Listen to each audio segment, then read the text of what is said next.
الحمدللہ والصلاة والسلام علی رسول اللہ وعلی آلہ وصحبہ اجمعین۔ السلام علیکم ورحمۃ اللہ وبرکاتہ۔ سیرت النبی کریم صلی اللہ علیہ وآلہ وسلم کی 21ویں ایپیسوڈ کے ساتھ آپ کا میزبان رضوان سعید آپ کی خدمت میں حاضر ہے۔ دوستو، سب سے پہلے درخواست ہے کہ چینل کو سبسکرائب کر لیجئے اور بیل آئیکن کا بٹن بھی دبا دیجئے اور ویڈیو کو لائک اور شیئر کرنا مت بھولیے گا۔ سیرت النبی کریم صلی اللہ علیہ وآلہ وسلم سے محبت رکھنے والے دوستو، کفار قریش یہ دیکھ رہے تھے کہ ان کی مزاحمت کے باوجود اسلام پھیلتا ہی چلا جاتا ہے۔ حضرت حمزہ رضی اللہ تعالیٰ عنہ اور حضرت عمر فاروق رضی اللہ تعالیٰ عنہ جیسے لوگ ایمان لا چکے ہیں۔ نجاشی نے مسلمانوں کو پناہ دی اور وہاں سے ان کے سفراء بے نیل و مرام واپس آئے۔ اس سے قریش کا رویہ دن بدن سخت سے سخت تر ہوتا جاتا تھا۔ معاندانہ سرگرمیاں اور سازشیں تیز سے تیز تر ہوتی جا رہی تھیں۔ اس سے بنی ہاشم، نبی کریم صلی اللہ علیہ وسلم کا خاندان اور اس کے سردار کس طرح اپنی آنکھیں بند کر سکتے تھے؟ انہوں نے بنی ہاشم اور بنی مطلب کو جمع کیا۔ عصبیت قبیلہ کی بنا پر سب ایک ہو گئے بجز ابو لہب کے۔ دوستو، یہ کوئی دینی مسئلہ نہیں بلکہ قبیلہ کی حمایت کا سوال تھا۔ سرداران قریش نے حضرت ابو طالب کے پاس جا کر یہ دھمکی دی کہ آپ اپنے بھتیجے کو ایسی باتوں سے روکیں یا ہم سے برسر پیکار ہو جائیں، یہاں تک کہ ایک فریق فنا ہو جائے۔ اس کے بعد حضرت ابو طالب نے حضور صلی اللہ علیہ وآلہ وسلم کو بلا کر کہا کہ اے بھتیجے، آپ مجھ پر اور اپنی ذات پر رحم کھائیے اور ناقابل برداشت بوجھ مجھ پر نہ ڈالیے۔ یہ سن کر حضور صلی اللہ علیہ وآلہ وسلم نے فرمایا کہ اے چچا جان، واللہ اگر وہ میرے دائیں ہاتھ پر آفتاب اور بائیں ہاتھ پر مہتاب بھی رکھ دیں تو بھی میں اپنی بات سے باز نہ آؤں گا۔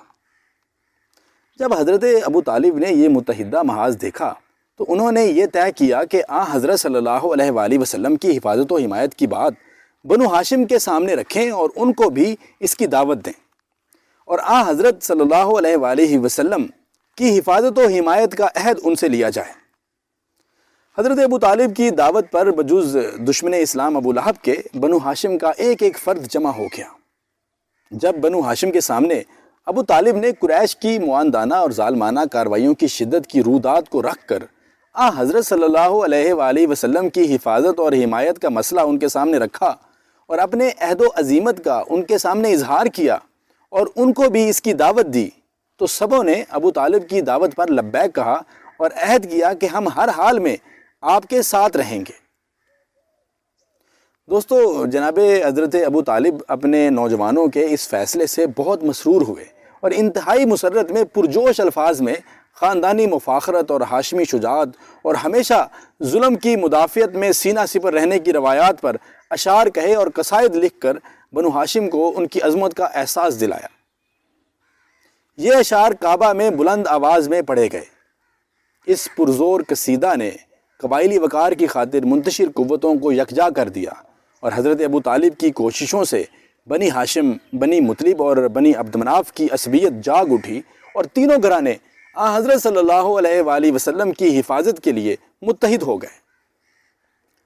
جب مشرکین نے یہ دیکھا کہ بنی ہاشم اور بنی مطلب ہر قیمت پر نبی صلی اللہ علیہ وآلہ وسلم کی حفاظت اور بچاؤ کا تہیہ کیے بیٹھے ہیں، تو بالآخر وادی محسب میں، جسے خیف بنی کنانہ بھی کہا جاتا ہے، یہ ایک جگہ کا نام ہے، اس کے اندر جمع ہو کر انہوں نے بنی ہاشم سے بائیکاٹ کا فیصلہ کیا اور اس مقاطعہ کا تحریری عہد نامہ مختصر الفاظ میں چمڑے پر لکھوا لیا۔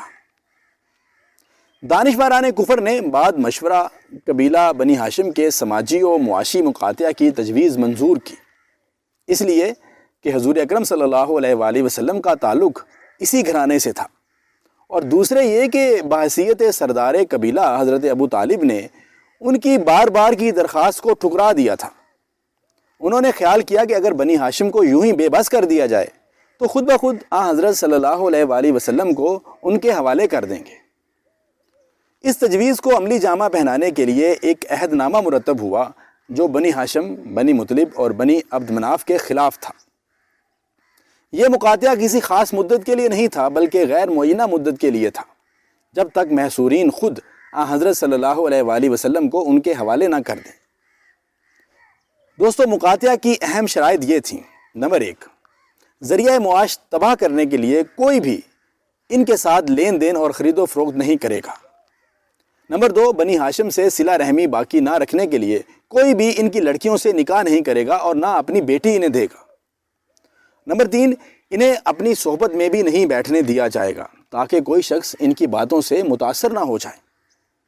اور نمبر 4، ان سے قطع تعلق کرنے کے لیے کوئی بھی ان سے بات چیت نہیں کرے گا، انہیں بھوکے رکھنے کے لیے خوراک فراہم نہیں کی جائے گی اور ان کا کوئی حمایتی انہیں خوراک نہیں پہنچائے گا۔ اور نمبر 6، سب لوگوں سے روابط ختم کرنے کے لیے انہیں بازاروں میں گھومنے پھرنے کی اجازت نہیں ہوگی۔ مشرکین نے اس بائیکاٹ کی دستاویز کے طور پر ایک صحیفہ لکھا جس میں اس بات کا عہد و پیمان کیا گیا تھا کہ وہ بنی ہاشم کی طرف سے کبھی بھی کسی صلح کی پیشکش قبول نہیں کریں گے، نہ ان کے ساتھ کسی طرح کی مروت برتیں گے جب تک کہ وہ رسول اللہ صلی اللہ علیہ وآلہ وسلم کو قتل کرنے کے لیے مشرکین کے حوالے نہ کر دیں۔ بہرحال یہ عہد و پیمان طے پا گیا اور صحیفہ خانہ کعبہ کے اندر لٹکا دیا گیا۔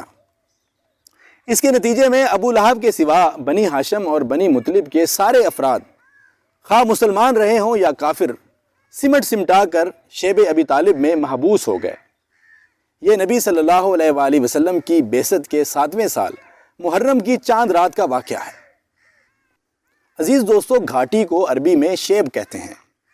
کوہ ابو قبیس میں کئی گھاٹیاں تھیں، جیسے شیب المطلب، شیب بنی ہاشم، شیب بنی اسد، شیب بنی عامر، شیب بنی کنانہ وغیرہ۔ یہ شیب بنی ہاشم کی موروثی ملکیت تھی۔ اس وقت بنی ہاشم کے سردار ابو طالب تھے، اس لیے یہ گھاٹی انہی کے نام سے شیب ابی طالب کہلانے لگی۔ دوستو، آج کل شیب ابی طالب مکہ کے بازار سوق اللیل کے مقابل ایک بستی ہے جو اطراف کی 3 گھاٹیوں کے درمیان ہے۔ اسے محلہ ہاشمی بھی کہتے ہیں۔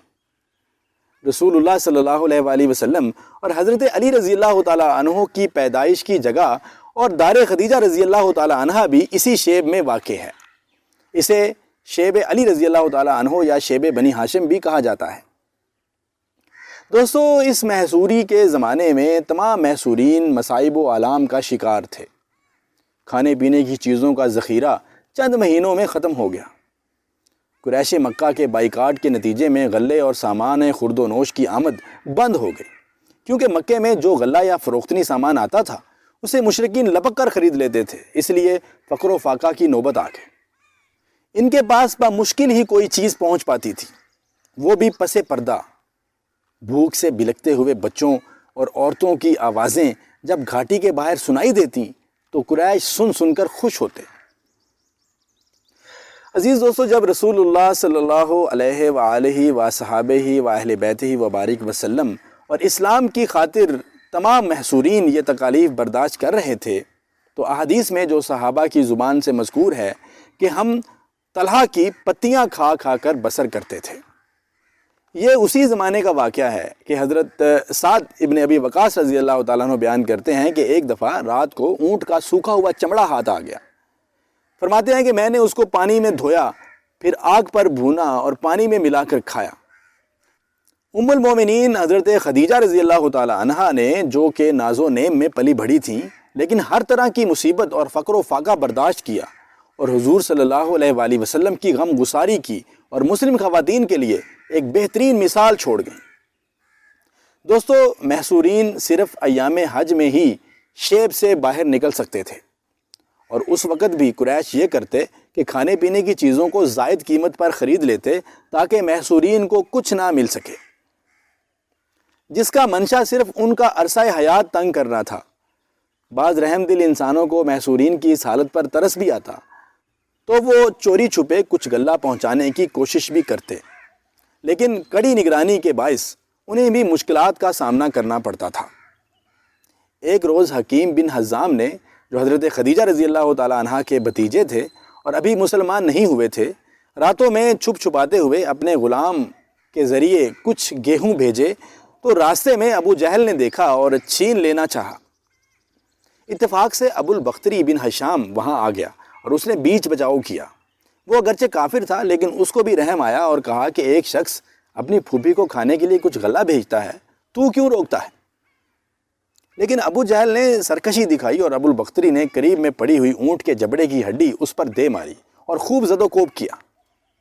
یہ منظر شیب ابی طالب سے حضرت حمزہ رضی اللہ تعالیٰ عنہ بھی دیکھ رہے تھے۔ دوستو، عبد مناف کا ایک رشتہ دار ہشام بن عمرو بن حارث تھا جو بہت شریف اور نیک نیت انسان تھا۔ محصورین کی حالت پر رحم کھا کر رات میں اونٹ پر اجناس لاد کر شیب میں ہانگ دیتا۔ بنی ہاشم سامان اتار کر اونٹ کو باہر بھیج دیتے۔ حضرت صلی اللہ علیہ وآلہ وسلم کے بڑے داماد ابو العاص بن ربیع رضی اللہ تعالیٰ عنہ حضرت زینب رضی اللہ تعالیٰ عنہ کے شوہر تھے اور ابھی مسلمان نہیں ہوئے تھے، جن کا تعلق بنی امیہ سے تھا۔ وہ بھی اکثر راتوں میں کھجور اور گیہوں شیب میں بھجوا دیا کرتے تھے۔ ادھر محصوری کے دوران حضرت ابو طالب کو رسول اللہ صلی اللہ علیہ وآلہ وسلم کے بارے میں برابر خطرہ لگا رہتا تھا۔ حضرت ابو طالب اس قدر احتیاط کرتے تھے کہ جب لوگ اپنے بستروں پر سونے کے لیے دراز ہو جاتے تو رسول اللہ صلی اللہ علیہ وآلہ وسلم کو ایک بستر پر لیٹنے کے لیے کہتے، تاکہ آپ صلی اللہ علیہ وآلہ وسلم کے قتل کا ارادہ کرنے والا دیکھ لے کہ آپ یہاں سو رہے ہیں۔ جب لوگ نیند میں مدہوش ہو جاتے تو حضرت ابو طالب آپ صلی اللہ علیہ وآلہ وسلم کی جگہ بدل دیتے، یعنی اپنے بیٹوں، بھائیوں یا بھتیجوں میں سے کسی کو رسول اللہ صلی اللہ علیہ وآلہ وسلم کے بستر پر سلا دیتے اور رسول اللہ صلی اللہ علیہ وآلہ وسلم سے کہتے کہ آپ اس کے بستر پر چلے جائیں۔ دوستو، اس محصوری کے باوجود رسول اللہ صلی اللہ علیہ وآلہ وسلم اور دوسرے مسلمان حج کے ایام میں باہر نکلتے تھے اور حج کے لیے آنے والوں سے مل کر انہیں اسلام کی دعوت دیتے تھے۔ اس موقع پر ابو لہب کی جو حرکت ہوا کرتی تھی اس کا ذکر پچھلی اقساط میں گزر چکا ہے۔ عزیز دوستو، انہی ایام میں واقعہ شق القمر بھی پیش آیا۔ شق القمر ایک ایسا معجزہ تھا جس کی گواہی خود قرآن کریم میں دی گئی ہے، اور صحیح احادیث سے اس عظیم الشان معجزے کا ثبوت ملتا ہے۔ اس پر ایمان رکھنا ہر مسلمان کے لیے ضروری ہے۔ دوستو، شیب ابی طالب میں محصوری کے دن اسی طرح گزر رہے تھے۔ مقاطعہ کا دوسرا سال تھا اور حج کے دن تھے۔ حضرت صلی اللہ علیہ وآلہ وصحبہ وبارک وسلم بعض صحابہ کے ساتھ مینا میں تھے۔ آسمان پر بدر کامل تھا۔ ایسے میں کفار نے آپ صلی اللہ علیہ وآلہ وسلم سے مطالبہ کیا کہ اگر آپ سچے نبی ہیں تو اس چاند کے 2 ٹکڑے کر کے دکھائیے۔ حضور صلی اللہ علیہ وآلہ وسلم نے اللہ تعالیٰ سے اس مطالبے کو پورا کرنے کی دعا فرمائی اور چاند کی طرف انگلی سے اشارہ کیا تو چاند کے 2 ٹکڑے ہو گئے، ایک کوہ ہرا کے اوپر اور دوسرا اس کے دامن میں تھا۔ جب سب لوگوں نے صاف طور پر یہ معجزہ دیکھ لیا تو یہ دونوں ٹکڑے پھر آپس میں مل گئے۔ حضرت عبداللہ بن مسعود رضی اللہ تعالیٰ عنہ سے روایت ہے کہ جس وقت چاند کے 2 ٹکڑے ہوئے تو ہم نبی کریم صلی اللہ علیہ وآلہ وسلم کے ساتھ مینا کے میدان میں موجود تھے۔ آپ صلی اللہ علیہ وآلہ وسلم نے فرمایا کہ لوگوں، گواہ رہنا، اور چاند کا ایک ٹکڑا دوسرے سے الگ ہو کر پہاڑ کی طرف چلا گیا۔ چاند کے 2 ٹکڑے ہونے کا یہ معجزہ بہت صاف تھا۔ قریش نے اسے بڑی وضاحت سے کافی دیر تک دیکھا اور آنکھیں مل مل کر اور صاف کر کر کے دیکھا اور ششدر رہ گئے، لیکن پھر بھی ایمان نہیں لائے، بلکہ کہا کہ یہ تو چلتا ہوا جادو ہے، اور حقیقت یہ ہے کہ محمد صلی اللہ علیہ وآلہ وسلم نے ہماری آنکھوں پر جادو کر دیا ہے۔ اس پر بحث و مباحثہ بھی کیا۔ کہنے والوں نے کہا کہ اگر محمد صلی اللہ علیہ وآلہ وسلم نے تم پر جادو کیا ہے تو وہ سارے لوگوں پر تو جادو نہیں کر سکتے، باہر والوں کو آنے دو، دیکھو کیا خبر لے کے آتے ہیں۔ دوستو، بعد میں کچھ لوگ سفر سے واپس آئے اور تصدیق کی کہ ہم نے چاند کو 2 ٹکڑے ہوتے ہوئے دیکھا ہے، لیکن پھر بھی کفار مکہ ایمان نہیں لائے اور اپنی ڈگر پر چلتے رہے۔ صحابہ کرام میں حضرت عبداللہ بن مسعود رضی اللہ تعالی عنہ، حضرت حذیفہ رضی اللہ تعالی عنہ اور حضرت جبیر بن مطعم رضی اللہ تعالی عنہ اس کے عینی شاہد ہیں۔ قرآن مجید میں سورہ قمر کی ابتدائی آیات میں شق القمر کا ذکر ہے۔ فرمایا کہ قیامت قریب آ پہنچی اور چاند شق ہو گیا، اور اگر کافر کوئی نشانی دیکھتے ہیں تو منہ پھیر لیتے ہیں اور کہتے ہیں کہ یہ ایک ہمیشہ کا جادو ہے۔ دوستو، اس عظیم الشان معجزے پر سب سے بڑا اعتراض یہ کیا جاتا ہے کہ اگر ایسا ہوا بھی ہے تو اس کا مشاہدہ پوری دنیا میں ہونا چاہیے تھا اور تاریخ کی کتابوں میں اس کا تذکرہ ہونا چاہیے تھا۔ دوستو، تاریخ کی کتابوں میں اس کا تذکرہ موجود ہے۔ حالانکہ اس معجزے کے وقت کا اندازہ کیا جائے تو چاند کا پوری دنیا میں دیکھا جانا ناممکنات میں سے تھا، کیونکہ اس وقت چاند صرف عرب اور اس کے مشرقی ممالک میں نکلا ہوا تھا۔ پھر اس معجزے کا وقت بھی طویل نہ تھا اور اس سے روایت کے مطابق کوئی دھماکہ یا تیز روشنی کا اخراج بھی نہیں ہوا تھا اور نہ ہی اس کے اثرات زمین پر کسی قسم کے پڑے۔ ظاہر ہے کہ یہ ایک متوقع معجزہ نہیں تھا کہ تمام دنیا کی نظریں چاند پر ہی ہوتیں، اسی لیے یہ معجزہ صرف انہی لوگوں نے دیکھا جنہوں نے معجزے کا مطالبہ کیا تھا۔ تاہم ہندوستان کی مشہور مستند تاریخ فرشتہ، جس کے مصنف محمد قاسم فرشتہ ہیں، انہوں نے اس کا ذکر کیا ہے، جو انہوں نے بحوالہ کتاب تحفۃ المجاہدین میں لکھا ہے کہ مسلمانوں کی ایک جماعت عرب سے قدم گاہ حضرت آدم علیہ السلام کی زیارت کے لیے سراندیب یعنی لنکا کو آتے ہوئے ساحل مالابار جو کہ ہند میں واقع ہے وہاں اتری۔ ان بزرگوں نے وہاں کے راجہ چرامن پیرومل سے ملاقات کی اور معجزہ شق القمر کا ذکر کیا۔ راجہ نے اپنے منجموں کو پرانے رجسٹرارڈ کی جانچ پڑتال کا حکم دیا۔ چنانچہ منجموں نے بتلایا کہ فلاں تاریخ کو چاند 2 ٹکڑے ہو گیا اور پھر مل گیا۔ اس تحقیق کے بعد راجہ نے اسلام قبول کر لیا۔ ہندوستان کے بعض شہروں میں اس کی تاریخ محفوظ کی گئی اور ایک عمارت تعمیر کر کے اس کی تاریخ شب انشقاق القمر کے نام سے مقرر کر دی گئی۔ دوستو، اس ضمن میں ایک دلچسپ صورتحال اس وقت پیدا ہوئی جب ناسا کے خلا نوردوں نے چاند کی ایک تصویر شائع کی جو چاند کی سطح پر ایک فالٹ لائن کو ظاہر کر رہی ہے، جس کے بارے میں یہ نظریہ قائم کیا گیا ہے کہ یہ شاید لاوا کے بہنے سے لاکھوں سال پہلے بنی ہے۔ یہ صرف ایک نظریہ ہے اور اس کی بنیاد اس تصویر پر ہے کہ کسی وقت میں لاکھوں سال قبل چاند زمین یا مریخ کا حصہ رہا ہوگا اور کسی فلکیاتی حادثہ کی وجہ سے ٹوٹ کر زمین کے قریب آ گیا ہوگا۔ اس نظریے کا صحیح یا غلط ہونا چاند کی سطح پر انسانی موجودگی اور مزید سائنسی تجربات سے مشروط ہے۔ اگر یہ بات ثابت ہو جائے کہ چاند کبھی بھی زمین یا مریخ کا حصہ نہیں رہا تو اس فالٹ لائن کی اہمیت اس معجزے کے حوالے سے نہایت اہم رخ اختیار کر لیتی ہے۔ عزیز دوستو، شق القمر کی یہ نشانی شاید اس بات کی بھی تمہید ہو رہی ہو کہ آئندہ اسراء اور معراج کا واقعہ پیش آئے تو ذہن اس کے امکان کو قبول کر سکیں۔ واللہ عالم۔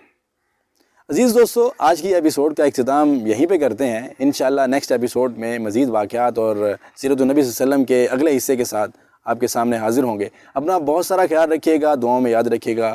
انشاءاللہ ملتے ہیں جلدی 22ویں ایپیسوڈ کے ساتھ۔ اللہ حافظ۔